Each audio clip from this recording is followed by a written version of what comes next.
نظم کے خلاصے کے بعد 5 کلاس آپ کے کتاب کا سوال نمبر پیج نمبر ہے 151، اور اس کے بعد سوال دیا گیا ہے کہ دیے گئے جملوں میں موجود غلطیوں کی تصحیح کر کے، یعنی تصحیح کہتے ہیں صحیح کر کے جملہ دوبارہ لکھیں۔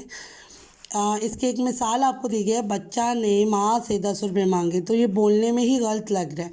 تو بچے نے ماں سے 10 روپے مانگے، اسے اردو اچھا آتا ہے، اس کا ہوگا جی اسے اردو اچھی آتی ہے۔ آپ تشریف لاؤ، آپ تشریف لائیں۔ یہ ماہ رمضان کا مہینہ ہے، مہینہ اور ماہ کا مطلب ایک ہی ہوتا ہے، اس لیے اس کا آئے گا یہ ماہ رمضان ہے۔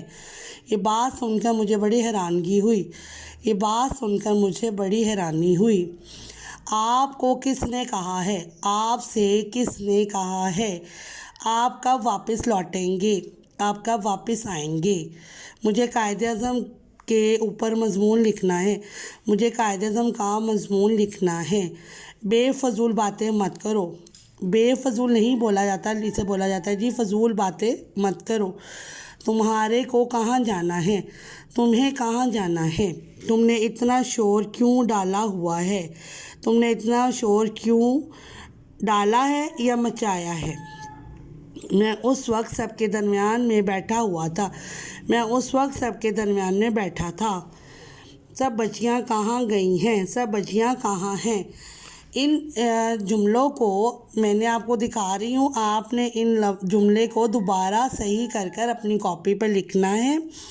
آج آپ کی یہ سٹوری کمپلیٹ ہو گئی ہے، اور ساتھ ہی ساتھ آپ نے یہ نظم اردو رائٹنگ کی کاپی پہ، لکھائی کی کاپی میں صفائی سے، خوش خطی سے اپنی جو رائٹنگ کاپی میں نے آپ کو بولا ہے اس پر لکھ کے لے کر آنی ہے۔ یہ کام آپ مجھے منگل یا جمعرات کو چیک کروائیں گے۔